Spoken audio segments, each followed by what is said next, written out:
Dan subhanallah betapa indahnya ciptaan Allah Azza wa Jalla. Ana melihat gunung yang penuh dengan pepohonan. Ana melihat tumbuhan yang hijau yang sebagian ditanam oleh petani. Allah Azza wa Jalla bertanya kepada manusia, afara'aitum ma tahruthun a antum tazra'unahu am nahnu zari'un. Allah mengatakan, kalian melihat enggak yang kalian tanam itu? Apakah kalian yang menumbuhkannya atau kami yang menumbuhkan? Kalau Allah berkehendak, pemandangan yang hijau itu akan menjadi kuning, bahkan menjadi hitam.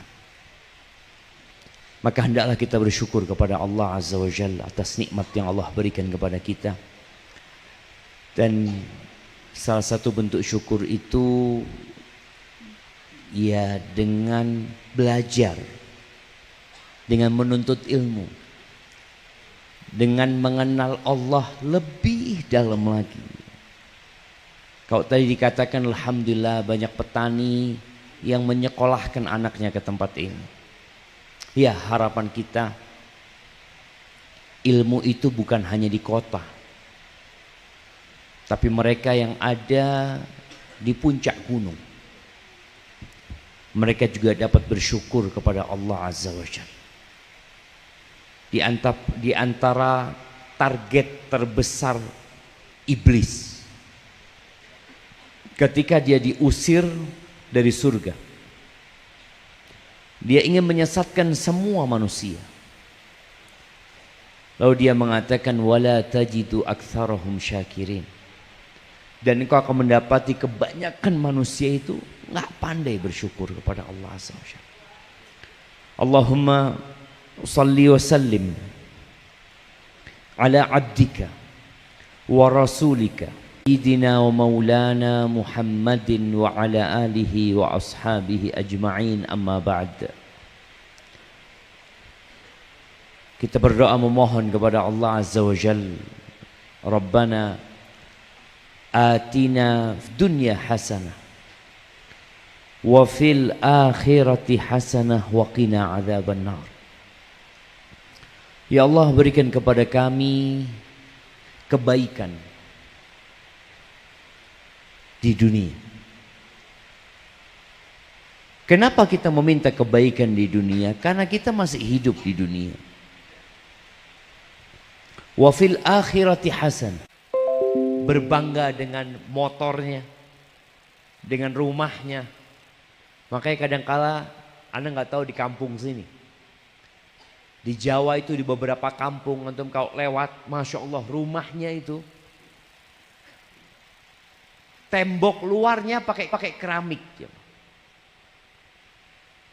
Keramik biasanya kan ditaruh di bawah kan, enggak, tembok luarnya pakai keramik. Dalam rumahnya masih tanah. Kenapa dia lakukan itu? Tafakhur. Hanya untuk berbangga-banggaan di antara kalian.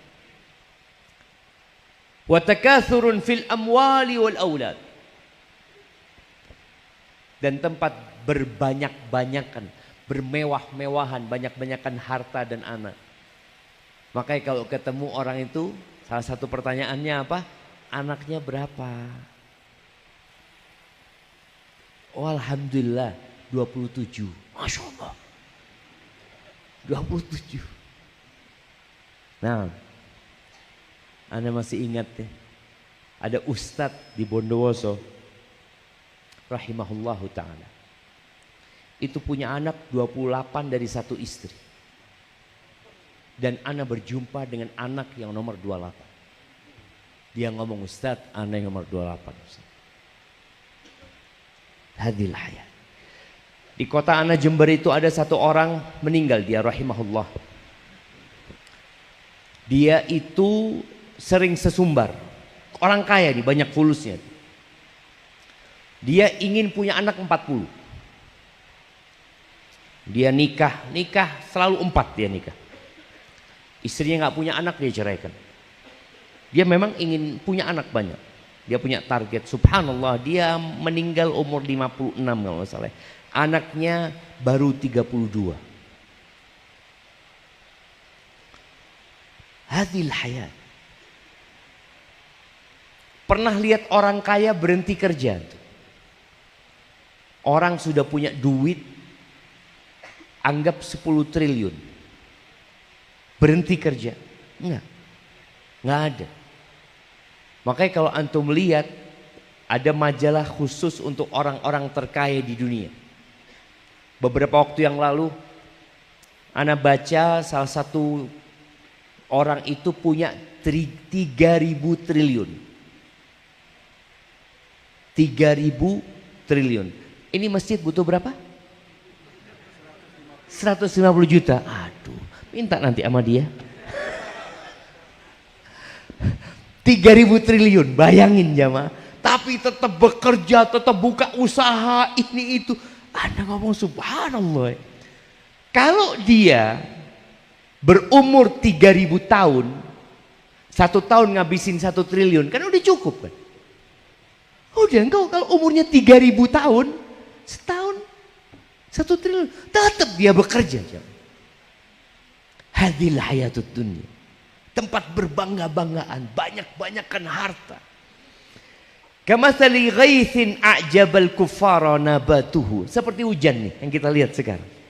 Allah mempermisalkan kehidupan dunia seperti air hujan yang kalau dia turun, dia membuat tumbuh-tumbuhan itu hijau. Sehingga para petani, apalagi Anda nggak ngelihat tadi ya, ada sawah di sini, nggak tanam padi, sayur di sini ya, bawang ya, bawang. Antum lihat bawang tuh, kalau lagi tumbuh hijau, masya Allah, seneng banget mereka. Lalu kata thumma yahiju fatarahu musfarran thumma yakunu hutama. Terus jadi apa nanti? Dia tahu-tahu menjadi kuning kalau dibiarin ya. Terus jadi hitam, ditinggalkan sama petani. Apalagi kalau bicara padi. Bagaimana padi itu hijau, kemudian menguning, kemudian dipanen, umurnya berapa lama? 4 bulan, 4 bulan, 3 bulan. 4 bulan ya? 4 bulan. Kurang lah. Umurnya segitu. Hadil hayatud dunya. Antum ngelihat orang-orang ketika gagah ya. Dia masya Allah, tahu-tahu menua. Anak kalau sudah bercermin jamaah, ngelihat ya Allah udah putih. Masya Allah udah mulai keriput. Hadil hayatud dunya. Kita hanya nunggu giliran. Kapan kita dipanen jamaah. Lalu Allah katakan wa fil akhirati azabun syadid. Dan di akhirat itu ada azab yang pedih. Ada azab yang menyakitkan. Ada azab yang keras. Yang satu celupan di neraka melupakan 3.000 triliun yang pernah antum miliki. Satu celupan di neraka melupakan 70 tahun antum hidup bergelimang harta. Satu celupan di neraka, lalu ditanya nih orang jamaah. Ghamsah finnar, tanya, hal ra'aita na'iman qat? Hal marra bika khairun qat? Engkau pernah melihat kenikmatan, sedikit aja kenikmatan dalam kehidupan? Engkau pernah merasakan, pernah lewat yang namanya keenakan dalam hidupmu? Kata dia, wallahi ma ra'aitu na'iman qat ma marra bi na'imun qat. Nggak ada. Nggak ada kebaikan yang pernah aku rasakan. Satu celupan neraka. Maka Allah ingatkan kita. Wa maghfiratun minallah wa ridwan. Dan di situ ada ampunan dari Allah. Supaya kita tahu kita tidak bakal masuk surga kalau nggak diampuni sama Allah SWT. Nggak bakal. Tuh kalau bicara kebahagiaan di akhirat, antum tidak akan pernah merasakan kebahagiaan di akhirat kalau Allah nggak ngampunin antum. Ahibati fillah. doa yang dibaca Nabi alaihi salatu wassalam di akhir hayatnya ketika ruku dan sujud itu subhanakallahumma wa bihamdika Allahumma gfirli. Bayangin. Allahumma gfirli. Ya Allah ampuni aku ya Allah. Ruku sujud beliau baca itu. Wa fil akhirati adzabun syadid. Buat para pelaku dosa. Wa maghfiratun minallahi wa ridwan. Ada ampunan dari Allah dan ada ridwan. Ada keridhaan Allah Azza wa Jal. Adapun kehidupan dunia yang kita sekarang dari pagi sampai sore, dari malam sampai pagi memikirkan kehidupan dunia. Wa mal hayatud dunya illa mata'ul ghurur. Tidaklah kehidupan dunia melainkan kesenangan yang menipu. Antum ditipu dengan kesenangan dunia. Ana tadi diajak makan jengkol sama Ustadz Alfisyam. Sekarang ana ngomong bau jengkol. Itu menipu, tadi kenikmatan. Aduh. Tadi nikmat waktu makan, sekarang ana ngomong nggak nikmat. Makanya minum dulu ya, Bang.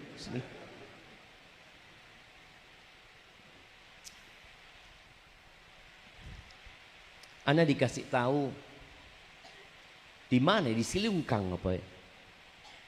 Yang ada rumah sakit khusus orang yang kena stroke. Bukit Tinggi. Bukit Tinggi. Antum bayangin orang makan enak, cuma kalau kita lihat di restoran itu Allah, Masya Allah, Masya Allah. Habis gitu stroke. Itu kehidupan dunia.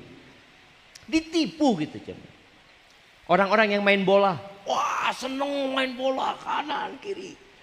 Tahu-tahu kakinya cedera. Harus operasi. Hadhil hayatud dunya. Wa mal hayatud dunya illa mata'ul ghurur. Tapi ternyata kenikmatan yang sebentar, yang sedikit itu menipu kita. Rasulullah sallallahu alaihi wasallam di hadis yang diriwayatkan Imam Muslim, beliau benar-benar membandingkan kehidupan dunia dengan akhirat supaya kita sadar. Ana tadi ketika naik pesawat dan landing di Bandara Minangkabau, itu kita landing, kita lihat lautan, jemaah. Lihat lautan yang luas sekali. Saat itu ana sedang baca hadis ini. Apa kata Nabi alaihi salatu wasallam? Wallahi mad dunya fil akhirah illa mithlu ma yaj'alu ahadukum isba'ahu hadhi wa asyara Yahya bin Yahya bisababa fil yam falyandur bima tarji.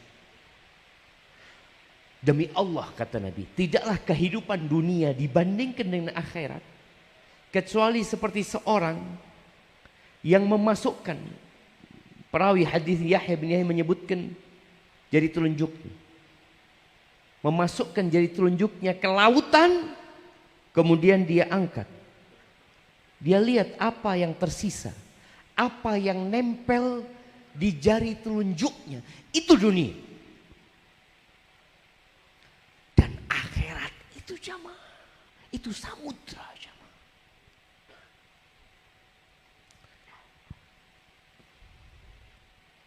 Anak pernah pulang dari masjid sama anak-anak, lagi gelap gulita, habis sholat isya,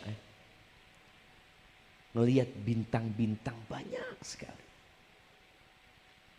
Anak ngomong sama anak-anak, anak katakan nanti itu orang-orang yang dikasih kedudukan yang tinggi sama Allah Azza wa Jalla, dikasih kamar-kamar yang tinggi itu, Nabi menyebutkan alaihi salatu wassalam, sebagaimana kalian melihat bintang-bintang itu. Surga itu luasnya seluas langit dan bumi. Arduhas samawat wal ard. Antum tahu di langit situ ada berapa galaksi? Antum tahu ada berapa miliar planet yang ada di sana? Yang manusia sekarang ingin punya pemukiman di mana? di Mars. Mereka punya keinginan itu. Kalau engkau ingin punya pemukiman di Mars, bertakwalah kepada Allah Azza wa Jalla. Engkau insya Allah punya rumah di sana.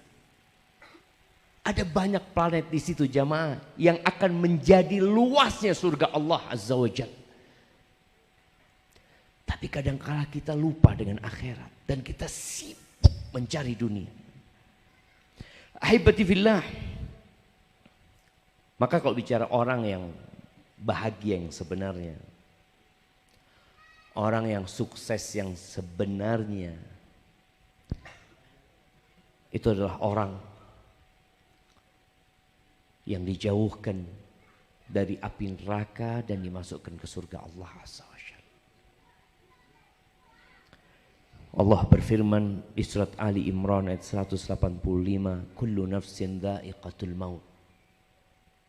Semua yang bernyawa akan merasakan kematian.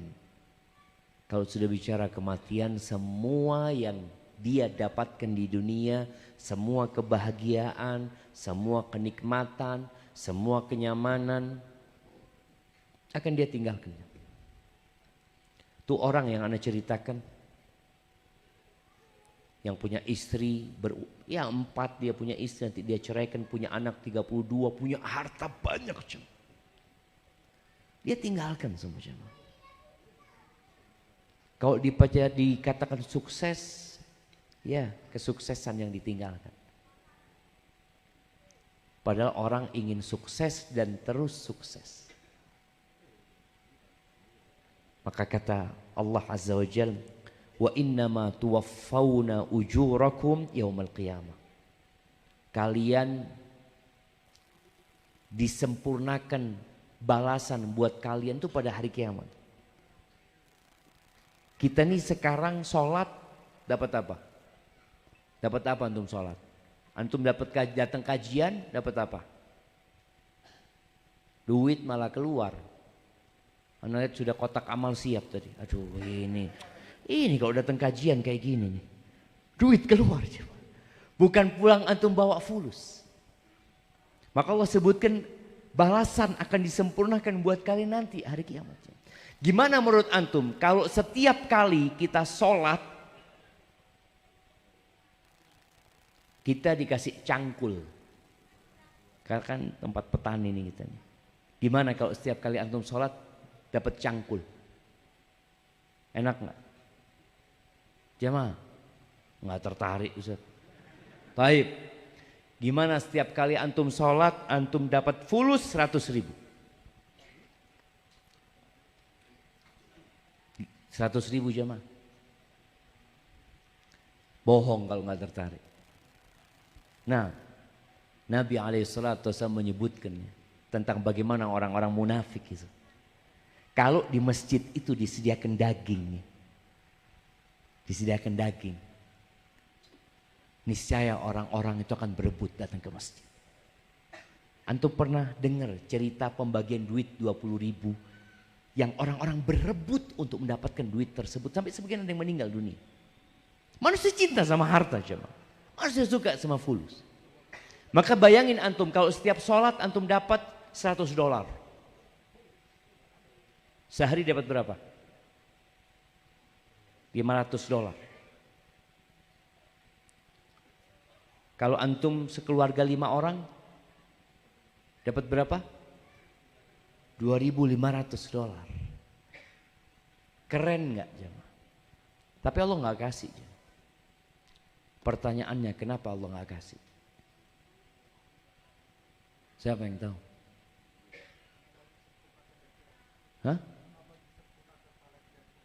Nah, kenapa kok nggak kasih di dunia dan di akhir? Kan doa kita Rabbana atina fid dunya hasanah.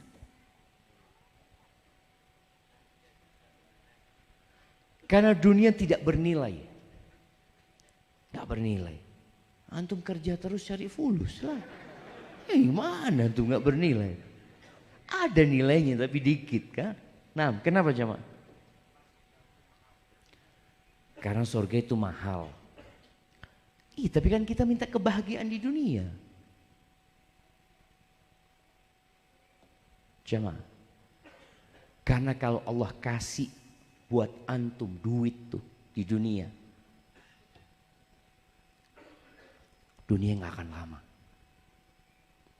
Dunia akan tutup dan hancur.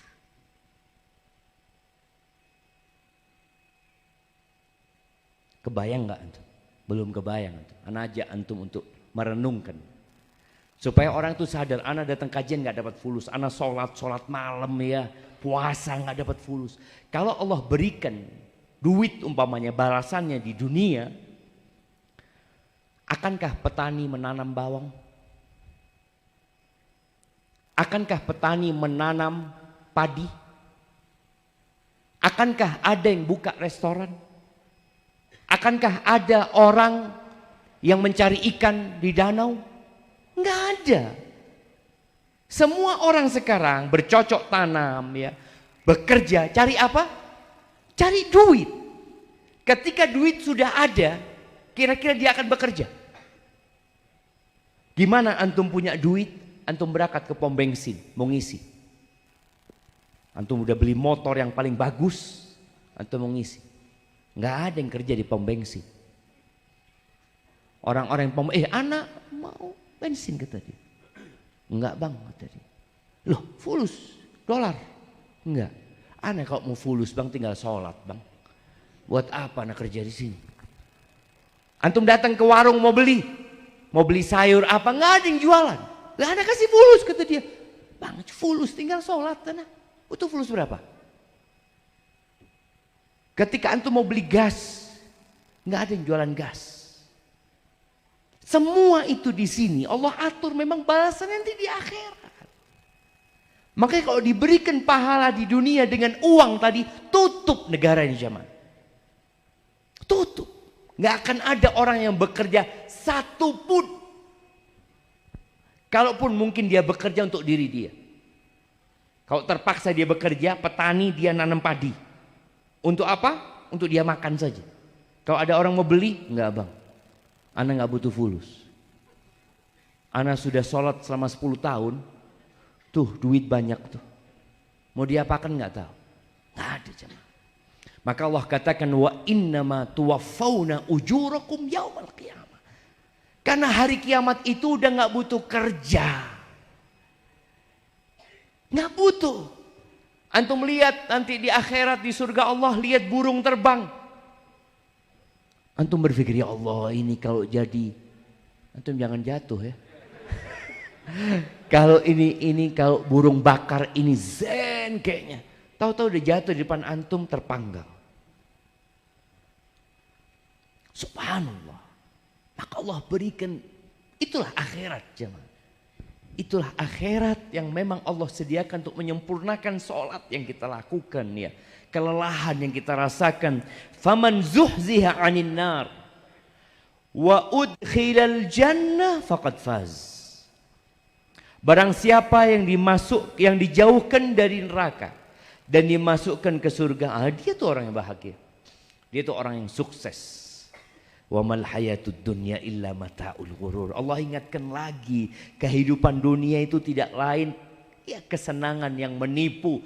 Tapi realitanya apa kata Allah?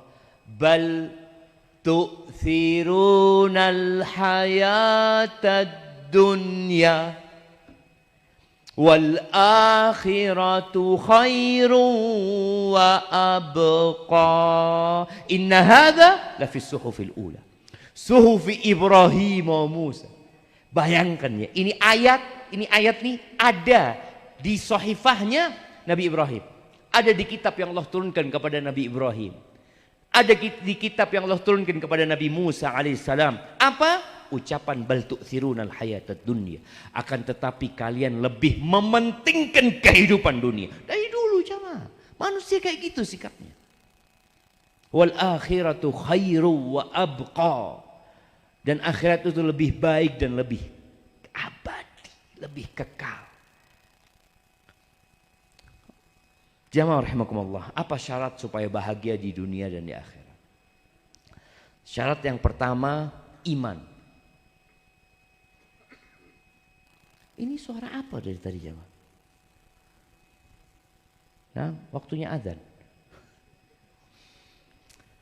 Syarat yang pertama adalah bukan di sana. Bismillah. Iya kayaknya timernya masjid jemaah. Coba di.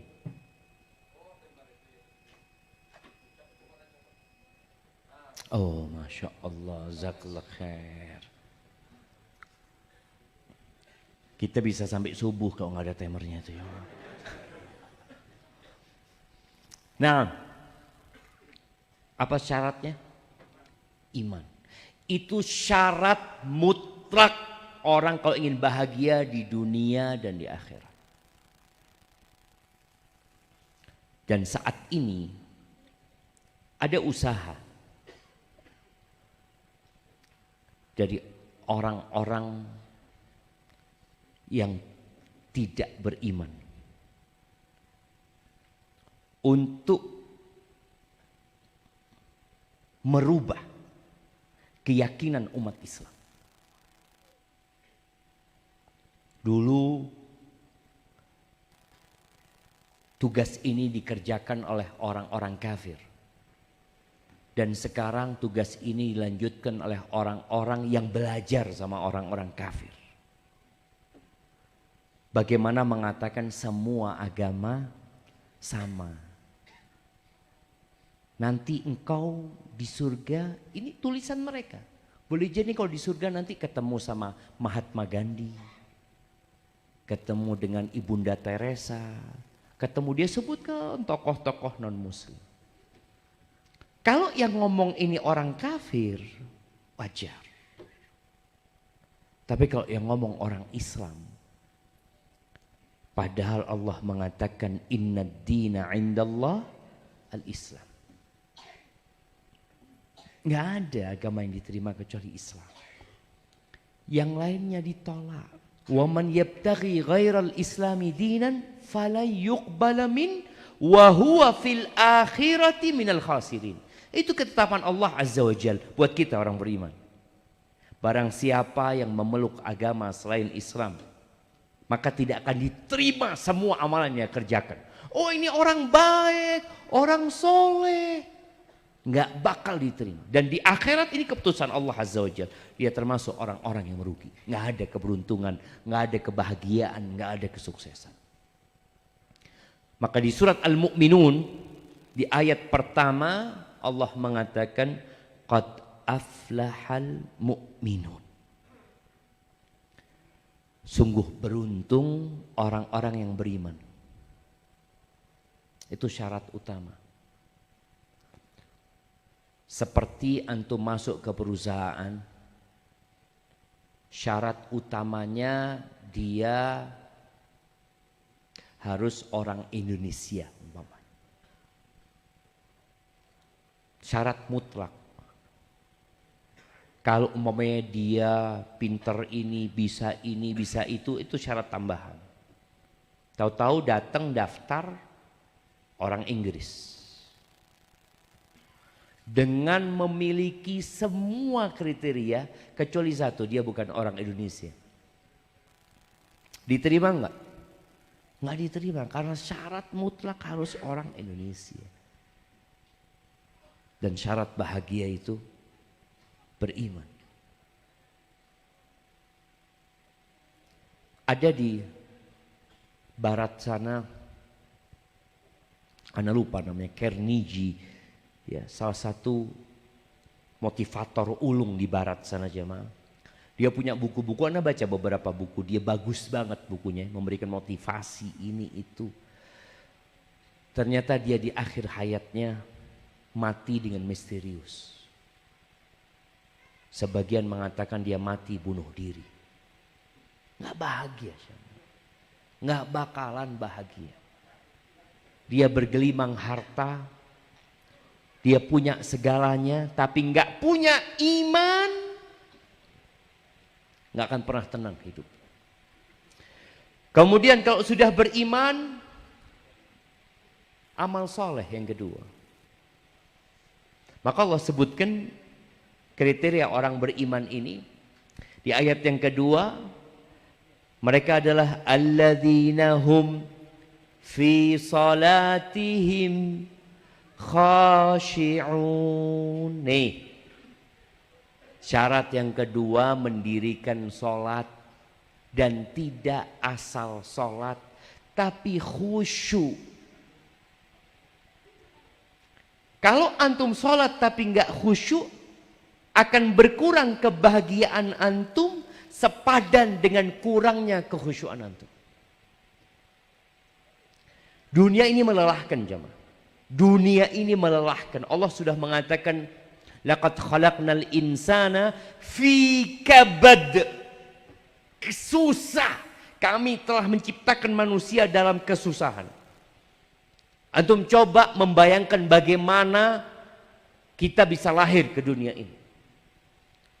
Mungkin sebagian antum sudah lupa dengan kesusahan itu. Ketika antum keluar dari perut ibunda antum.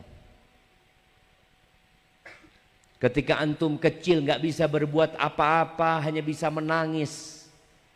BAB di sana, ya, nangis lagi, minta makan, nangis. Antum capek. Ketika antum giginya tumbuh, antum lihat sekarang anak-anak kita, kalau sedang giginya mau keluar jamaah, apa yang terjadi? Sakit, panas dia jamaah. Ketika disapih dia dari ibunya, Allahu Akbar. Terus nanti ketika sekolah dimarahin sama gurunya, sama ibunya dimasukkan ke TK. Antum bayangin anak TK itu bagaimana susahnya. Tahu-tahu diletakkan sama ibunya ditinggal. Nangis. Terus nanti ketika dia kuliah, cari kerja, ketika nikah, punya anak. Capek. Hadil hayatud dunya. Maka agar antum dapat kebahagiaan di dunia, dengan semua kelelahan dan kesusahan itu, usahakan khusyuk salatnya. Bagaimana Nabi SAW mengatakan kepada Bilal, "Qum ya Bilal, fa'arihna bis salat." Bilal, bangkit engkau Bilal. Kumandangkan azan, kumandangkan iqamatus salat, bikin kita istirahat dengan salat. Ini di dunia. Ternyata salat itu rest area sebenarnya jemaah. Setelah antum kerja, kenapa Allah bikin 5 waktu? Bayangin. Antum subuh bangun. Antum mulai kehidupan. Kalau ingin bahagia di dunia, salat subuh. Menghadap kepada Sang Pencipta. Karena fisik kita ini dari Allah Subhanahu wa ta'ala. Ini fasilitas semua dari Allah Subhanahu wa ta'ala. Antum tahu bagaimana seorang pegawai itu, kalau ingin sukses di tempat kerjanya, dia biasanya harus cap jari, bukan cap jari. Ya.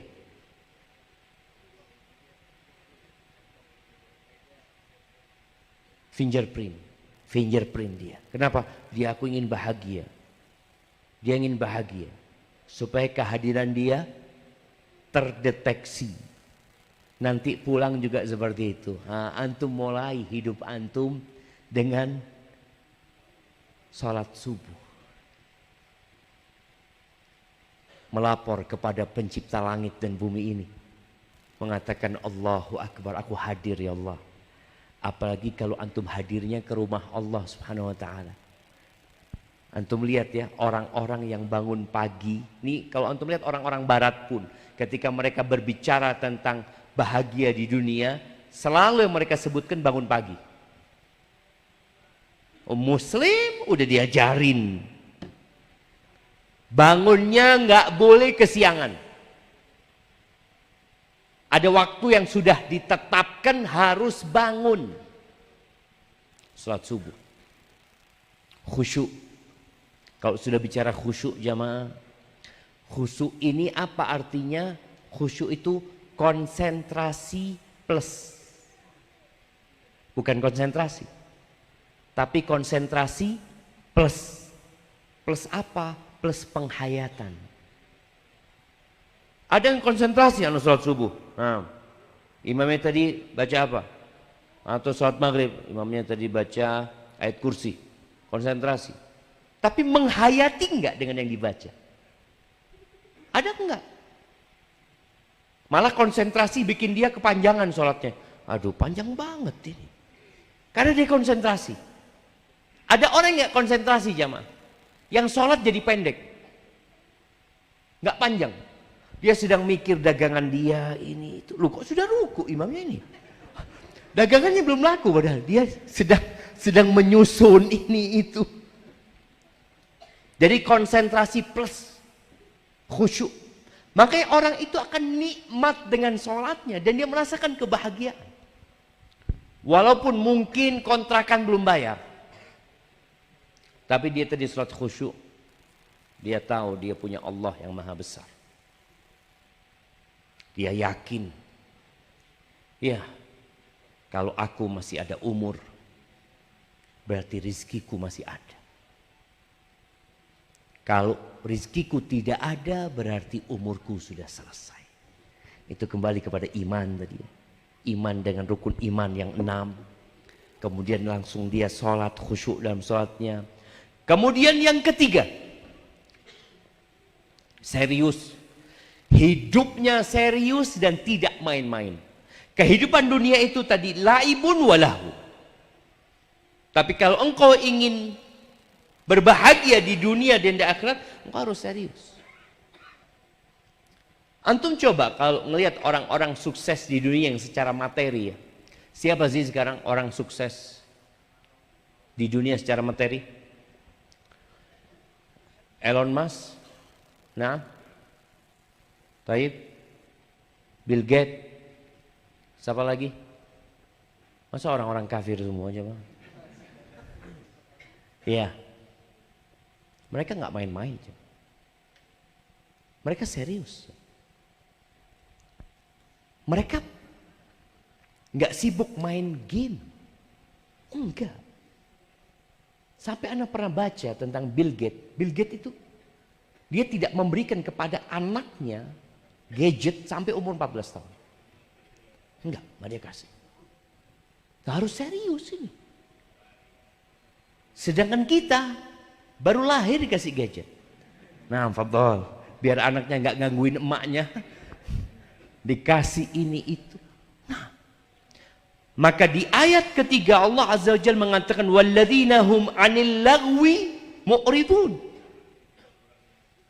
Orang yang beruntung, yang sukses itu adalah orang-orang yang menjauhkan dirinya dari perbuatan dan perkataan yang tidak berguna.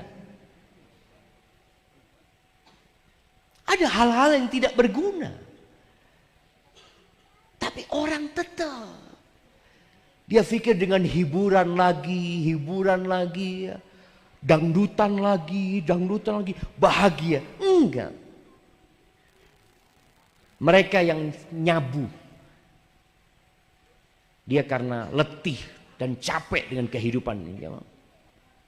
Dia pikir dengan nyabu dia bahagia. Dia pikir dengan ganja. Di sini nggak tanam ganja, nggak. Alhamdulillah. Nah, dia pikir dengan itu bahagia. Antum merasakan sebesar apa antum meninggalkan hal-hal yang tidak berguna, maka sebesar itu pula kebahagiaan antum di dunia dan di akhirat nanti. Makanya ada orang-orang yang waktunya penuh dengan hal-hal yang berguna, jemaah. Bukan cuma urusan akhirat ya. Nabi SAW mengatakan ihris ala ma yanfa'u. Bersemangatlah engkau, bersungguh-sungguhlah engkau meraih apa saja yang bermanfaat buat engkau. Apa aja yang manfaat? Apalagi kalau urusan akhirat, urusan dunia bermanfaat. Fadhal. Tapi ternyata manusia dengan adanya handphone ini ada banyak hal yang tidak bermanfaat yang dia lakukan. Ahibati fillah. Kembali ke yang ketiga, mereka adalah orang-orang yang menjauhkan diri dari perbuatan dan perkataan yang tidak berguna. Bukan dosa ya. Kalau dosa selesai. Dosa itu membawa naas, membawa petaka, membawa penderitaan. Ini yang nggak berguna dia tinggal. berusaha untuk mengisi waktunya dengan hal-hal yang bermanfaat. Makanya Umar bin Khattab radhiyallahu taala anhu mengatakan, inni la akrah an ara syab sabahlalan la fi amali dunya wala fi amali akhir. Aku tuh nggak suka, ini ucapan dinisbatkan juga ke Abdullah bin Mas'ud radhiyallahu anhu. Aku nggak suka melihat pemuda yang nganggur ya, yang kosong waktunya, nggak ngerjakan urusan dunia wala ngerjakan urusan akhirat. Ya main-main aja. Kita lihat orang main game sekarang jamaah. Dikasih game lagi dulu. Ana masih ingat orang-orang kalau mau main game itu biasanya ke mall. Yang tua-tua ingat, yang masukkan koin ya. Seret. Wah seneng dia ya. Tahu-tahu game over. Habis sudah. Duitnya udah habis. Sekarang main game. Mati ganti lagi. Ganti tangan sudah sekarang. Ada di tangan. Artinya orang semakin susah meninggalkan hal-hal yang tidak berguna. Maka gunakan akal sehat kita. Ketika engkau hendak melakukan sesuatu, tanyakan ini manfaat enggak? Ada manfaatnya buat aku? Datangkan fulus? Buat aku sehat? Atau enggak? Maka tinggalkan. Ketika antum nulis, sekarang orang pada seneng komen ya. Antum lihat ketika antum mau komen, komentar antum ini berguna apa tidak? Kira-kira di timbangan kebaikan atau di timbangan keburukan? Maka perlu serius menghadapi hidup ini. Karena waktu kita nggak lama, waktu kita terbatas. Dan Ibnu Qayyim rahimahullahu taala mengatakan ajma'atil uqala min kulli ummah. Semua orang-orang yang berakal sehat itu bersepakat, mau muslim mau kafir. Orang yang akalnya sehat bersepakat. Apa kesepakatan mereka? Annan na'im la yudraku bin na'im. Kenikmatan itu tidak dapat diraih dengan kenikmatan. Enggak bisa. Kenikmatan itu tidak dapat diraih dengan kenikmatan. Berarti diraih dengan apa? Perjuangan, pengorbanan. Wa man athara raha fatathu rah. Barang siapa yang lebih mementingkan untuk santai hidupnya, dia akan kehilangan waktu santai yang sebenarnya. Makanya anak-anak muda yang milih santai, tuanya susah hidup.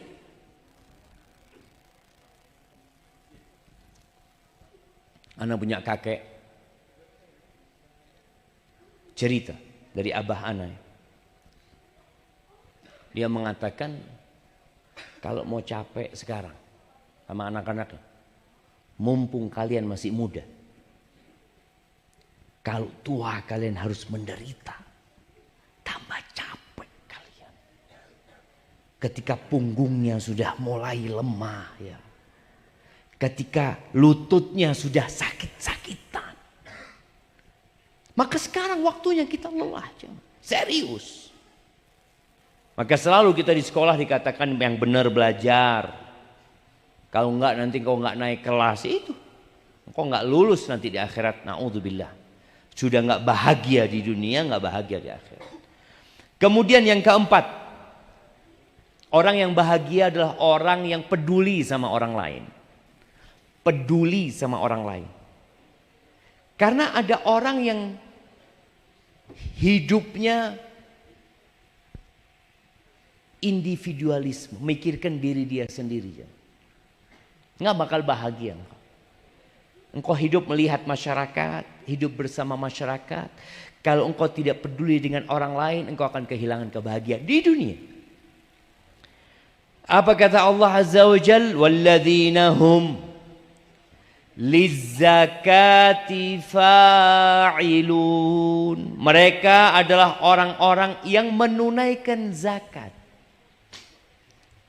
Zakat ini hak yang berkaitan dengan harta. Nah,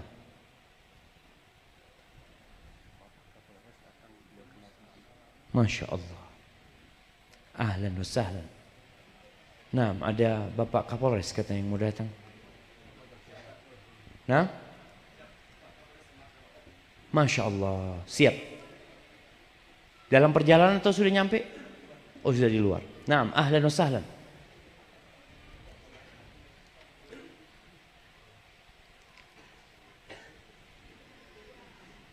Nah, kita lanjutkan sambil menunggu beliau. Nih, peduli sama orang lain. Antum ada orang ribut, Kapolres datang, diam aja. Nggak peduli kita sama orang. Kita jemaah, kita ini hidup bermasyarakat. Makanya Nabi SAW ketika menyebutkan khairun nas, ahabun nas ilallah, orang terbaik ya, orang yang paling dicintai Allah, siapa? Anfa'uhum linnas, orang yang paling bermanfaat buat orang lain.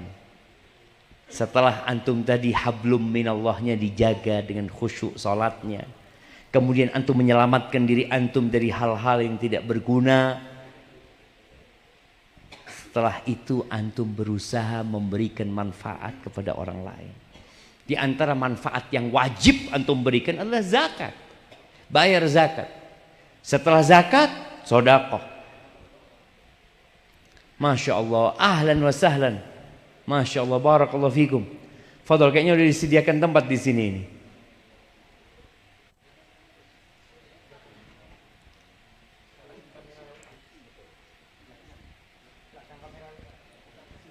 Gak apa-apa sudah.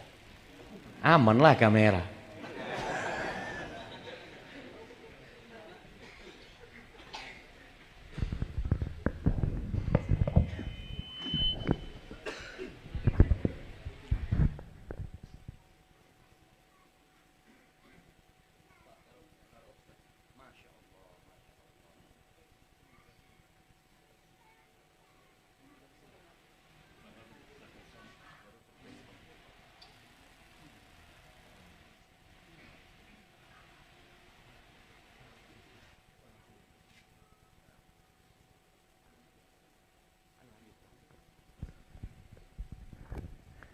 Masya Allah.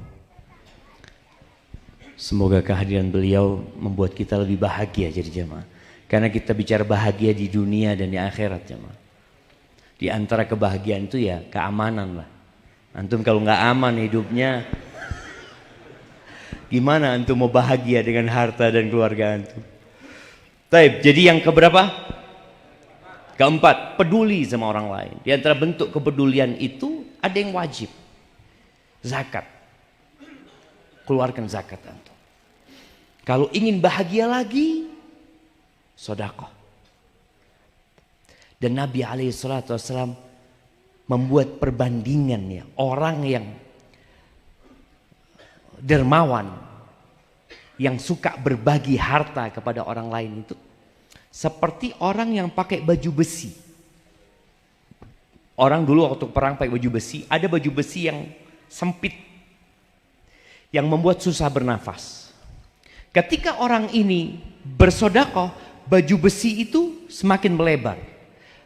Semakin melebar, kalau awalnya mungkin sampai ke lengannya, baju besi itu semakin melebar sampai ke tangannya, sampai ke jarinya, sehingga ketika ada musuh, dia selamat. Baju besinya jadi lebar.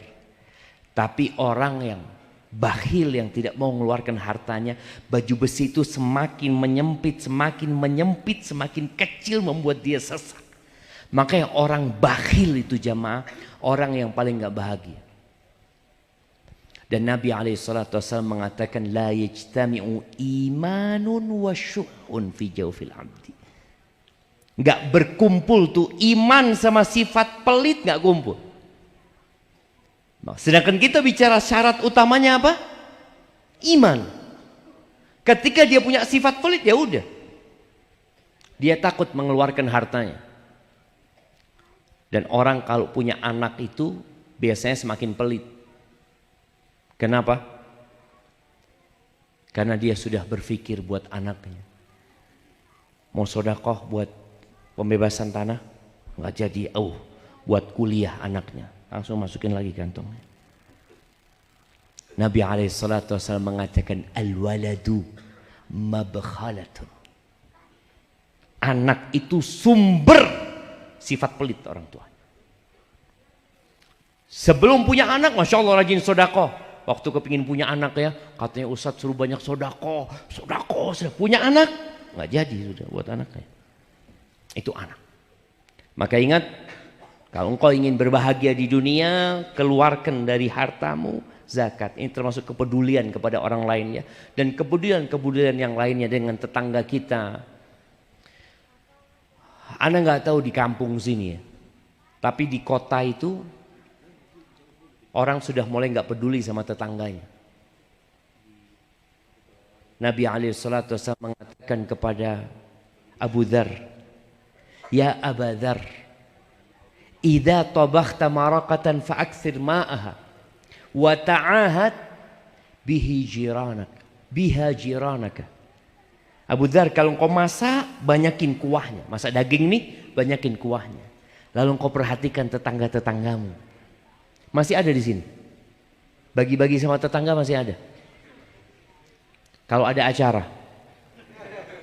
Kalau ada acara di mana-mana lah jemaah.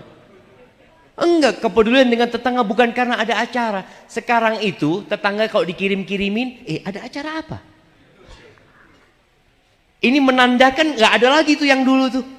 Masak ya, dibanyakin ya, kirim ke tetangganya.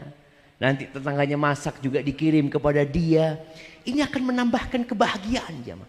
Kenapa? Kalau antum bahagia dengan diri antum sendiri, sedikit kebahagiaan antum. Tapi bagaimana antum bahagia dengan kebahagiaan orang lain? Gimana ketika antum berbagi sama dia lalu dia tersenyum mengatakan kepada antum jazakumullah khairan. Dia bahagia. Antum pun ikut bahagia dengan kebahagiaan dia. Baik. Bicara peduli kepada sesama ini, banyak di antara kita di masa sekarang ini yang lupa dengan halal haram. Sehingga hidupnya menderita. Dia seperti orang yang minum air laut. Nggak akan pernah hilang dahaganya. Maka perhatikan itu. Yang kelima, orang yang bahagia di dunia dan di akhirat adalah orang yang menjaga apa yang di bawah perutnya. Apa yang di bawah perut antum? Itu kalau nggak dijaga, nggak akan bahagia. Maka kata Allah Azza wa Jalla, walladzina hum li furujihim hafizun. Mereka adalah orang-orang yang memelihara kemaluannya. Jangan dipikir orang yang berzina bahagia, lah. Antum pernah melihat orang zina bikin undangan? Insya Allah besok malam anak mau zina ya, ini undangannya. Ada. Orang zina mesti cari tempat yang remang-remang. Dia masuk ke hotel, hatinya takut ya. Dia lihat belakang, takut ada yang kenal sama dia. Pokoknya susah hidupnya. Tapi kalau orang nikah, satu Indonesia dikirim undangan. Antum bisa lihat. Dia kirim undangan. Dia umumkan kebahagiaan dia. Kenapa? Karena ini halal. Ini halal. Gitu. Maka Allah katakan, illa ala azwajihim. Aw ma malakat aymanuhum fa innahum ghairu malumin. Kecuali terhadap istri-istri mereka. Yang punya istri lebih dari satu. Kalau satu ya istri mereka aja. Nah, istri-istri mereka atau hamba sahaya yang mereka miliki. Maka sesungguhnya mereka tidak tercela, nggak tercela jemaah. Ketika orang menyalurkan syahwatnya dengan cara yang halal, nggak tercela. Makanya pernah sahabat Nabi Sallallahu Alaihi Wasallam, mereka lagi di masjid Nabawi, ya, nunggu Nabi Alaihi Wasallam. Nabi keluar dengan seger berseri-seri. Ka'annahu qad alamma bi ahli. Kayaknya beliau ya habis berhubungan sama istrinya. Ini sampai seperti itu sahabat menyebut. Para sahabat, ya Rasulullah, naraka tayyiban nafas. Ya Rasulullah, kami lihat engkau kok kayak bahagia banget ya Rasulullah, katanya. Naam, kata dia. Akhirnya mereka ngomong, kita lagi ngobrolin tentang harta ini. Gimana ya Rasulullah? Kata Nabi SAW, la ba'sa bil mali salih, au ni'mal malus salih indar rajulus salih. Kata Nabi SAW, sebaik-baiknya harta yang baik itu ya kalau ada di tangan orang yang baik, kata dia. Hartanya halal di tangan orang yang baik. Insya Allah tanah ini luasnya berapa? Tinggal berapa juta? 260. Insya Allah selesai. Kalau ada orang soleh. Itulah jamaah. Artinya ketika orang berhubungan sama keluarganya, dia bahagia. Nah, makanya para istri itu jangan pernah nolak suaminya. Kenapa? Karena ini salah satu faktor untuk membahagiakan suami. Bahkan ketika suami keluar rumah, tergoda dengan wanita, apa yang harus dilakukan? Pulang. Pulang antum. Antum datang ke kantor, maaf, saya mau pulang. Oh, potong gaji. Nggak apa-apa potong gaji. Yang penting nggak potong pahala. Potong gaji, pulang ke rumahnya. Istri itu kalau suami pulang ke rumah tidak di waktunya pulang, harus sadar. Oh, ahlan wa sahlan. Mau yang panas apa yang dingin. Kata Nabi SAW, falyarji ila ahli. Tuh. Hendaklah seorang yang melihat sesuatu yang membangkitkan syahwatnya pulang ke keluarganya, pulang cepetan. Tapi jangan lupa pakai helm. Kalau nggak diberhentikan polisi nanti nggak sampai rumah. Kadang kalau orang kepingin ngebut, tahu-tahu ditangkap, pulang ke rumahnya. Fa innal ladzi biha mithal ladzi biha. Yang ada di perempuan itu sama persis dengan yang ada di istrinya, nggak ada yang beda. Itu kata Nabi SAW. Nggak ada bedanya. Tapi setan terus berusaha menggambarkan, oh enggak, ini kayak gini, kayak gitu. Lah, sama kata Nabi SAW. Maka hendaklah wanita jangan nolak suaminya. Sampai malaikat itu melaknat wanita kalau menolak suaminya. Iya kalau suaminya punya istri yang lain. Mungkin istri ngomong, bang aku kayaknya capek bang. Engkau nginep di rumah yang satunya. Kata suaminya, siap, bismillah. Tapi kalau punya satu, ditolak sama istrinya, ya Allah, semalam gak bisa tidur ya jemaah. Besok kerja, kemana-mana matanya sudah. Na'udzubillah, na'udzubillah. Nah, karena orang setelah menyalurkan syahwatnya, langsung selesai. Syahwat itu seperti ombak. Dia naik, terus turun. Tapi kalau ternyata naik terus, gak turun-turun. Mau kemana dia jemaah? Maka benar-benar bagaimana Nabi SAW menekankan tentang masalah menjaga yang di bawah perutnya. Bagaimana beliau memerintahkan kepada wanita untuk melayani suaminya sallallahu alaihi wasallam, wa in kanat ala qatab wa in kanat ala tanur. Walaupun perempuan itu ada di atas kendaraan, mungkin di atas onta. Tahu-tahu suaminya berhasrat sama dia, dipanggil sama suaminya, turun. Padahal turun dari onta itu repot, susah. Tapi turun. Wa in kanat alat tanur, walaupun sedang masak pakai tungku. Dulu pakai tungku ya. Bayangin ya seorang wanita masak sampai tungku, tahu-tahu suaminya ngomong, sayang, lagi masak kata dia. Gak apa-apa gosong. Yang penting hatiku gak gosong. Iya. Layani suaminya. Dan sekarang kita berada di masa yang sudah mendekati kiamat jemaah. Salah satu tandanya adalah wayadharu zina. Perzinaan itu merajalela. Oh enggak Ustaz, alhamdulillah sekarang banyak lokalisasi yang ditutup. Iya betul. Karena lokalisasinya pindah ke handphone. Iya. Na'udzubillah.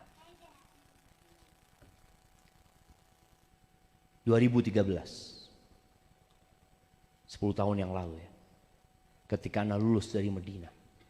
Abah ana itu sempat ngomong sama. Syafiq, Indonesia ini mengalami kemajuan. Satu langkah ke depan. Kenapa Pak? Anak SMP jadi germo. Anak SMP jadi germo. Jadi anak SMP jual teman-temannya. Dengan handphone. Na'udzubillah. Antum lihat bagaimana anak SMP berzina. Anak SD pun berzina. Na'udzubillah min dzalik. Maka ini jadi PR buat kita, buat para orang tua khususnya. Kalau bicara ingin bahagia di dunia dan di akhirat, dia sudah tahu tuh. Menjaga kemaluannya. Maka anaknya kalau sudah dewasa, tawari nikah. Tawari nikah. Jangan ditunda. Apakah kalau nikah itu harus lulus kuliah? Enggak. Aturan di Indonesia menikah umur 19 tahun ya. Tapi sebelum 19 tahun boleh nikah. Asalkan mengajukan ke pengadilan agama. Ada prosesnya. Di beberapa daerah di Jawa itu ada pengajuan pernikahan dini lebih 500 orang. Karena semuanya sudah hamil di luar nikah. Na'udzubillah min dzalik. Bukan menikah untuk menjaga kemaluannya, tapi menikah untuk menutupi aibnya. Ada perbedaan di sini. Nabi SAW menyebutkan ada 3 orang yang dapat jaminan dari Allah Subhanahu Wa Taala, Allah akan bantu mereka. Salah satunya an-nakih lil afaf, orang yang menikah untuk menjaga kehormatan dirinya, bukan orang yang menikah untuk menutupi dosanya. Maka para orang tua tadi ketika lihat anaknya, Allah jamaah,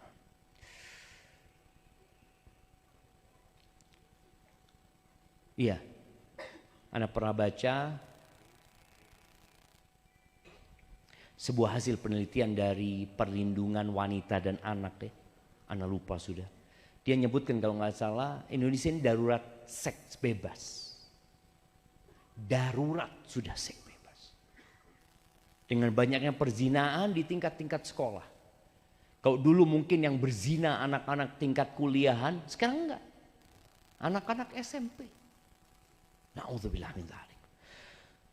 Baik, faman ibtagha wara'a dzalika faulaika humul adun. Kata Allah, barang siapa yang mencari di balik itu, zina dan sebagainya, artinya dia tidak menyalurkan syahwatnya di tempat yang halal, maka mereka adalah orang-orang yang melampaui batas. Dikasih yang halal, haram dia kerjakan. Bagi laki-laki, nggak ada alasan kau berzina. Tidak ada alasan berzina. Ya gimana Ustaz, anak terpaksa, anak tergoda, anak tinggalnya jauh dari istri, anak. Nggak ada alasan berzina. Allah sudah mengatakan fankihu ma tabalakum minan nisa'i mathna wa thulatha wa ruba. Fa in khiftum alla ta'dilu fawahidah aw ma malakat aymanukum. Nggak ada alasan. Allah sudah kasih. Nikahilah wanita yang baik-baik, yang cocok sama kalian. 2, 3, atau 4. Kalau kalian takut tidak mampu berlaku adil, nih bahagia juga. Jangan antum berpikir dengan istri 2 antum bahagia. Belum tentu. Ketika antum tidak mampu berlaku adil, cukup 1 kalau ingin bahagia. Atau ya budak. Kalau ada budak. Jadi nggak ada alasan. Nggak ada alasan berzina Ustaz, anak kalau nikah lagi Ustaz, ruwet Ustaz. Iya, nikah lebih dari 1 itu mengundang badai. Antum harus menghadapi mertua, harus menghadapi anak-anak, harus menghadapi ipar, harus menghadapi pengadilan untuk mengeluarkan izin itu, ruwet. Tapi itulah yang halal. Antum harus siap dengan keruwetan. Sebagian wanita berpikir laki-laki Yang nikah, suaminya nikah lagi, dia pikir untuk menyalurkan nafsunya saja. Kalau dia hanya untuk menyalurkan syahwatnya, dia berzina. Dia akan berzina. Karena kalau dia punya uang 100 juta, dia bisa berzina dengan 100 wanita. Dia bisa berzina dengan 100 wanita. Tapi dia mau yang halal. Ruwet. Aduh sudah kalau lihat ya. Maka perlu. Nabi SAW punya 9 istri. Antum pikir nggak ruwet? Berantem istri-istri Nabi SAW. Berantem mereka. Ya berantem mulut ya. Terjadi kecemburuan. Piring pun pecah di rumah Nabi SAW. Maka tolong perhatikan. Jaga kemauan. Kalau ingin bahagia. Jaga dari zina dan dari permulaan perzinaan. Baik, itu yang keberapa? Kelima. Yang keenam, kalau ingin bahagia di dunia dan di akhirat, tunaikan amanah. Tunaikan amanah. Allah mengatakan walladzina hum li amanatihim wa ahdihim ra'un. Mereka adalah orang-orang yang memelihara amanat-amanat dan janji-janji mereka. Dan kalau bicara amanah, semua kita pegang amanah. Rasul sallallahu alaihi wasallam mengatakan kullukum ra'in wa kullukum mas'ulun an ra'iyatih. Semua kalian adalah pemimpin. Dan setiap kalian akan dimintain pertanggungjawaban atas apa yang dia pimpin. Kalau bicara pemimpin selalu kita bicara, oh presiden, pemerintah, ya mereka pemimpin terbesar mungkin di negara kita. Nanti gubernur ya, kemudian bupati atau wali kota, kemudian camat, kepala desa, ya mereka semua pemimpin. Tapi kata Nabi SAW, kullukum, setiap orang dari kalian, setiap orang, itu pemimpin, antum pegang amanah semuanya. Wa kullukum mas'ulun an ra'iyati. Setiap kalian akan dimintain pertanggungjawaban atas amanah yang diberikan, atas rakyatnya, atas anak buahnya. Warrajulu, suami, antum pemimpin. Boleh jadi anak buahnya cuma satu, ya istrinya aja. Ketika punya anak, tambah tuh tanggung jawabnya. Amanah yang Allah berikan tambah lagi buat engkau dan engkau akan ditanya. Engkau akan ditanya tentang istrimu. Maka para suami jangan berharap masuk surga sebelum engkau ditanya tentang istrimu dan anak-anak. Anak itu wajib berbakti sama orang tua, tapi engkau akan ditanya dulu. Engkau sudah laksanakan amanahmu sebagai orang tua? Sebagian orang tua hanya menjadi mesin mencari uang, cari fulus, kerja. Nggak pernah dia didik anaknya dengan benar. Dia nggak menjaga tuh amanah. Ketika seorang pekerja, wal khadim, Nabi SAW menyebutkan khadim sampai tingkatnya suami, istri juga pemimpin di rumahnya. Para wanita akan ditanya atas apa yang dia pimpin. Ditanya tentang hartanya suami, ditanya tentang anak-anaknya suami. Gimana dia ngurusin mereka, pembantu, pelayan, pegawai, itu pemimpin. Akan ditanya. Jadi jangan santai, kita semua pegang amanah. Dan akan ditanya, orang yang bahagia yang menjalankan amanah. Ya mungkin dia capek, lelah ya. Ketika menjalankan amanah tersebut, tapi engkau akan mendapatkan kebahagiaan. Tenang orang itu jemaah. Makanya orang-orang yang korupsi umpamanya, korupsi bukan cuma harta, korupsi waktu juga, dia nggak akan bahagia. Ana pernah ke Sukamiskin jemaah. Sukamiskin itu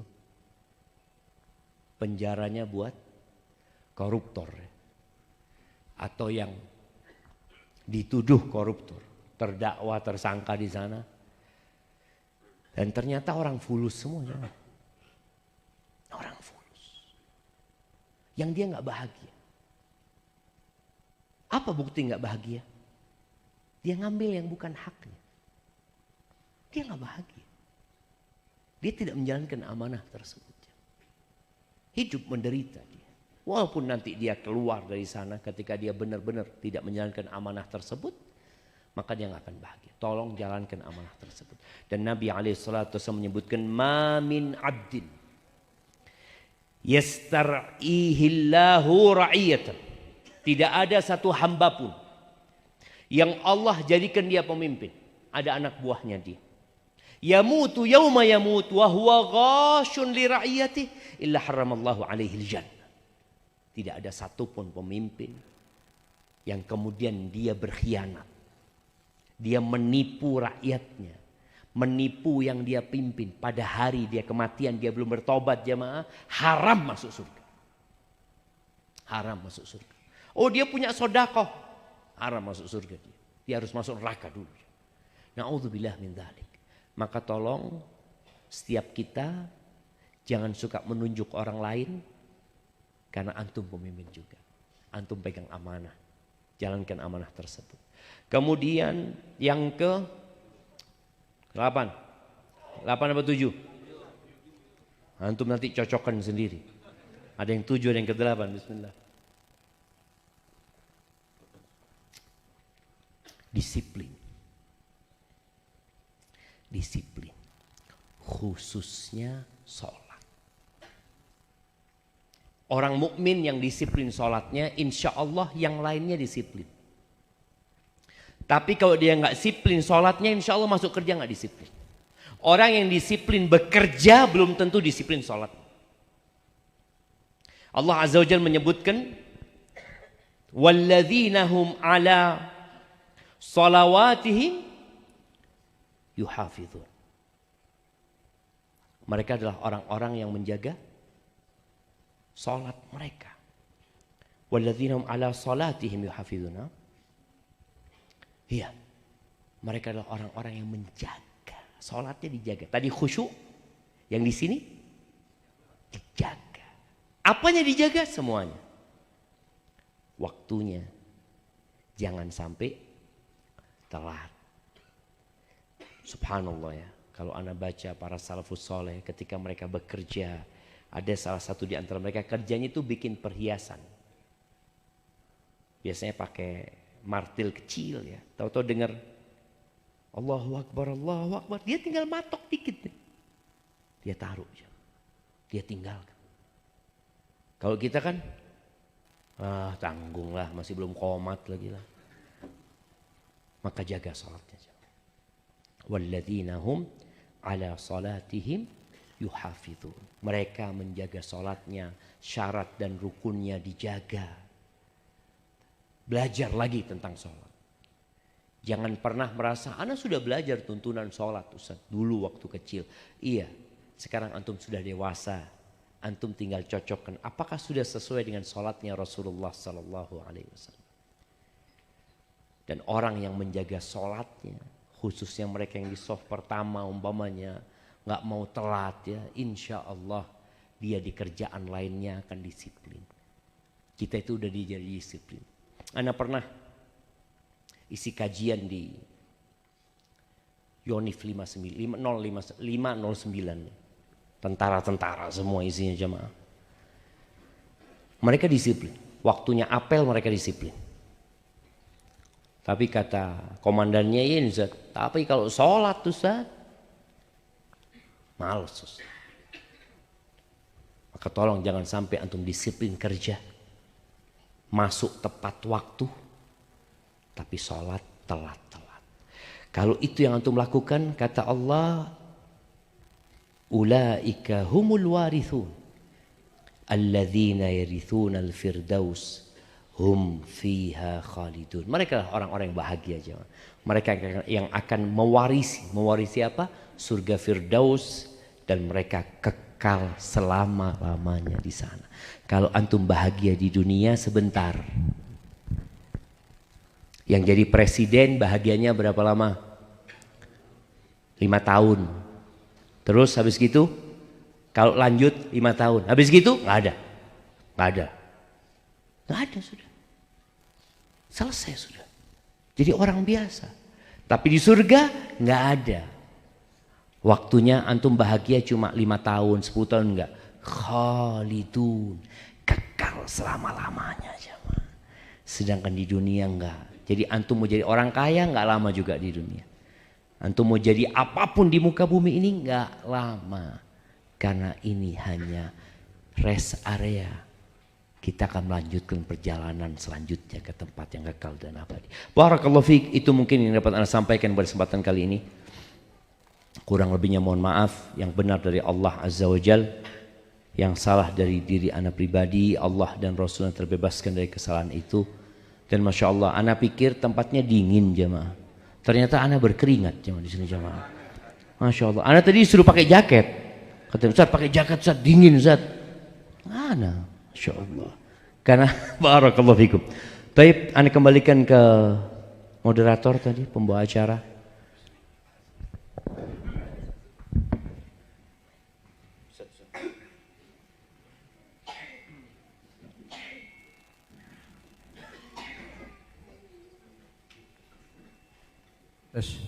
Bismillah. Sesuai dengan apa yang disampaikan di awal tadi, jadwal kita sampai jam 20.30. Masih tersisa waktu 15 menit. Diharapkan pertanyaan ditulis, kalau ada mau bertanya dan disampaikan dikirim saja. Kemudian juga berharap Ustadz yang bertanya kepada jamaah. Anda mau tanya nggak ada hadiahnya di sini? Apa yang mau dibagikan ke jamaah sekarang yuk? Nah, ada titipan 3 bundel dari donatur untuk hadiah yang menjawab. Oke. Insyaallah. Kalau begitu, Anda serahkan dulu ke Ustadz untuk bertanya. Siap. Pertanyaan yang pertama,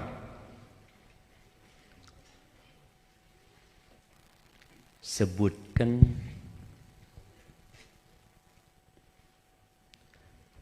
kita sebutkan 7 atau 8 tadi jam? 7. Yang 8 mana yang ngomong 8? Sebutkan 8. Nah, ya. Sebutkan. Ambil mic, kasih mic kepada beliau.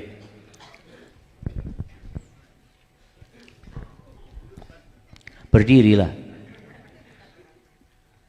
Baik, syarat bahagia dunia dan akhirat. Yang pertama, beriman. Yang kedua, amal. Yang ketiga, serius. Yang keempat, menjauhkan diri dari hal-hal yang tidak berguna. Yang kelima, peduli pada orang lain. Yang keenam, orang yang menjaga yang di bawah perut atau kemaluan.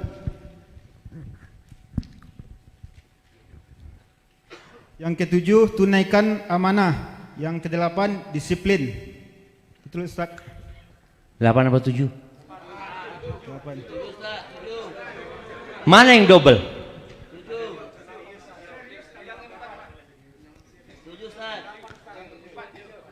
Yang serius coba lagi, baca lagi. Yang pertama iman, yang kedua amal soleh. Amal soleh sholat tadi ya, khusyuk sholatnya. Yang sholatnya khusyuk, ganti nanti. Salah Ustaz, berarti 7 ya Ustaz. Loh, sholatnya khusyuk udah? Belum, nggak ada antum. Baca lagi. Yang pertama beriman. Yang kedua amal soleh. Yang terutama adalah sholatnya khusyuk. Baik. Yang ketiga menjauhkan diri dari yang tidak berguna, ucapan atau perbuatan.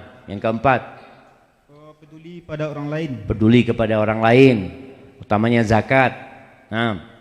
Yang kelima, menjaga kemaluan. Yang keenam, menunaikan amanah. Disiplin. Yang ketujuh, disiplin. 7 berarti. Kasih hadiahnya. Barakallahu fikum. Baik. Pertanyaan yang kedua. Siapa yang hafal hadis tentang permisalan dunia? Bukan cuma tadi yang disampaikan. Nah, kasihkan mic.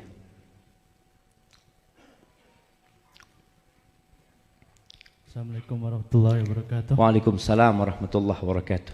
Permisalan dunia bagi seorang muslim adalah penjara bagi seorang muslim, dan surga bagi orang kafir. Masya Allah, barakallahu fikum. Sahih jemaah.